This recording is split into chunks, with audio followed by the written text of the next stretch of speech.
Hello दोस्तों, the dark side में आप सभी का स्वागत है। हमारी दुनिया अनेकों रहस्यों और गुत्थियों से भरी पड़ी है और हमारे पृथ्वी पे भी ऐसी हजारों घटनाएं हुई हैं जिनका रहस्य ना तो कोई आम इंसान पता लगा सका है और ना ही किसी वैज्ञानिक ने इन रहस्यों से पर्दा हटा पाया। आज हम आपको एक ऐसे ही रहस्यमयी और रोमांचक घटना के बारे में बताने जा रहे हैं जिसे एविएशन की दुनिया की सबसे रहस्यमयी घटना मानी जाती है। एक ऐसी घटना जिसके राज का खुलासा आज तक किसी ने नहीं कर पाया और जिसे दुनिया के सामने आने से रोकने की पुरजोर कोशिश की गई।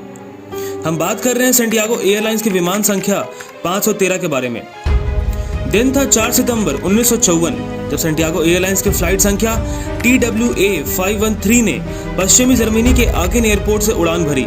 88 यात्री और 4 क्रू मेंबर्स के साथ उड़ान भरने वाले इस विमान को 18 घंटे बाद ब्राजील के पोर्टो एलेग्रे एयरपोर्ट पर लैंड करना था।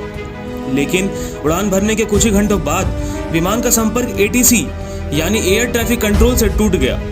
तमाम कोशिशों के बावजूद इस विमान से ATC का कोई संपर्क नहीं हो सका। बचाव दल और खोजी टीमों ने इस विमान को खोजने की काफी कोशिशें की, लेकिन वे नाकाम रहे। दोनों देशों की सरकारों ने ये मान लिया कि विमान 92 यात्रियों के साथ अटलांटिक महासागर में हादसे का शिकार हो गया। इस घटना के कुछ ही दिनों बाद सेंटियागो एयरलाइंस को हमेशा के लिए बंद कर दिया गया, लेकिन वहीं इस मिसिंग प्लेन को ढूंढने की नाकाम कोशिशें जारी रहीं। दिन बीते, महीने बीते, साल बीते, लेकिन ना तो 92 लोगों में से किसी का पता लग पाया और न ही जहाज के कोई अवशेष मिले। इस घटना के 35 साल बाद 12 अक्टूबर 1989 को पोर्टो एलेग्रे एयरपोर्ट के रडार में एक अननोन प्लेन दिखा।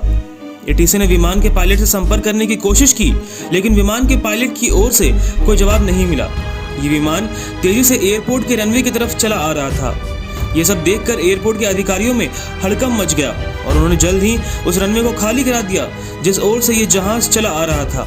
जहाज के नजदीक पहुंचने पर एयर ट्रैफिक कंट्रोल रूम में बैठे सभी लोग इस अननोन जहाज पर सेंटियागो एयरलाइंस देखकर स्तब्ध रह गए, क्योंकि ये एयरलाइंस करीब 33 साल पहले यानी कि उस विमान हादसे के 2 साल बाद ही 1956 में बंद कर दी गई थी। तो फिर उस एयरलाइन का प्लेन अचानक बिना किसी चेतावनी के कैसे आ सकता है? ये प्रश्न वहां मौजूद सभी लोगों के मन में उत्सुकता और डर के रूप में घर किए जा रहा था। लोगों की जिज्ञासा और मन में उठ रहे अनेकों सवालों के बीच वो प्लेन एयरपोर्ट पर लैंड हुआ। एयरपोर्ट के कर्मचारियों की नजर जैसे ही उस विमान संख्या के ऊपर पड़ी तो वे दंग रह गए।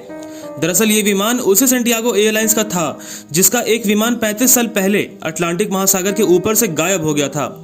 ये देखकर एयरपोर्ट के अधिकारी घबरा गए।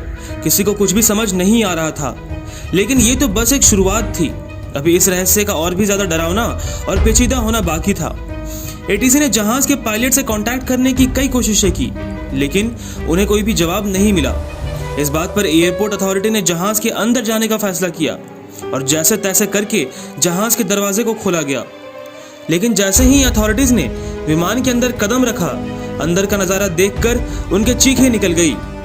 दरअसल जहाज में इंसानों की जगह इंसानी कंकाल मौजूद थे, जो कि अब भी अपने सीट पर सीट बेल्ट की मदद से बंधे हुए थे, जैसे कि कोई आम इंसान बैठा हो। अथॉरिटीज कुछ भी समझ नहीं पा रहे थे। वे दौड़कर कॉकपिट की ओर गए ताकि वो पायलट से अपने सवालों के जवाब पता कर सके, लेकिन कॉकपिट का दरवाजा खोलते ही वो हक्के बक्के रह गए। उन्होंने देखा कि जहाज के दोनों पायलट भी कंकाल में तब्दील हो चुके थे, लेकिन फिर भी उनके हाथ प्लेन के नेविगेशन कंट्रोल पर ही थे। ब्राजीलियन गवर्नमेंट ने इस घटना को बेहद ही गोपनीय रखा और किसी भी तरह की कोई भी इंफॉर्मेशन बाहर नहीं आने दी, जिसकी वजह से कई इन्वेस्टिगेशन एजेंसीज के साथ साथ बहुत से वैज्ञानिकों ने भी इसका विरोध किया, क्योंकि ये उनके लिए काफी मायने वाली चीज थी। इस घटना ने उस समय के सबसे सम्मानित पैरानॉर्मल इन्वेस्टिगेटर और रिसर्चर डॉक्टर एटोलो का ध्यान भी अपनी ओर खींचा, जिन्होंने इस जहाज के राज को जानने की पुरजोर कोशिश कई दिनों तक की। लेकिन ये सभी इन्वेस्टिगेटर्स अंततः एक ही थ्योरी दुनिया को दे पाए कि शायद फ्लाइट 513 किसी तरह के टेम्पररी टाइम बबल में एंटर हुई होगी और साल 1989 के काल में पहुंच गई। दूसरे शब्दों में कहे तो फ्लाइट 513 एक वर्म होल में पहुंच गई थी, जिसके कारण ये अद्भुत समय यात्रा हुई। लेकिन लोगों द्वारा दी गई ये कॉन्स्पिरेसी थ्योरीज भी इस बात का जवाब नहीं दे पाई कि आखिर पायलट की कंकाल ने प्लेन को लैंड कैसे कराया।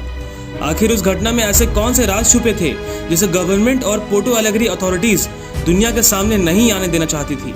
ये घटना पहली बार weekly world news tabloid magazine में 14 नवंबर 1989 को छपी थी।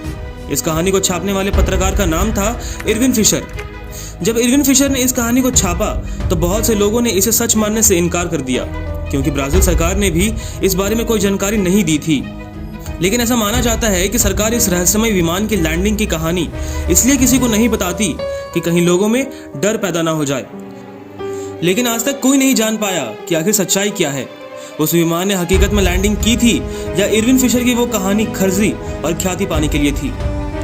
इस तरह की घटना ये बताती है कि साइंस की इस अद्भुत तरक्की के बावजूद अभी भी ऐसा बहुत कुछ है जो मनुष्य नहीं जानते। इस तरह के केस ये भी साबित करते हैं कि हमारा साइंस आज भी यूनिवर्स और उसके काम करने के तरीकों को पूरी तरह समझ नहीं पाया है। द डार्क साइड के आज के वीडियो में बस इतना ही। अगर आपको हमारा ये वीडियो पसंद आया हो तो इस वीडियो को लाइक, शेयर और कमेंट करना ना भूलें और हमारे चैनल से जुड़े रहने के लिए इसे सब्सक्राइब जरूर करें। हम ऐसे ही साइंस फिक्शंस, मिस्ट्रीज और रहस्य की नई नई वीडियोस आप तक पहुंचाते रहेंगे। लेकिन आज के लिए बस इतना ही। बहुत जल्द मिलेंगे एक नई मिस्ट्री, एक नई रहस्य के साथ। तब तक के लिए अलविदा।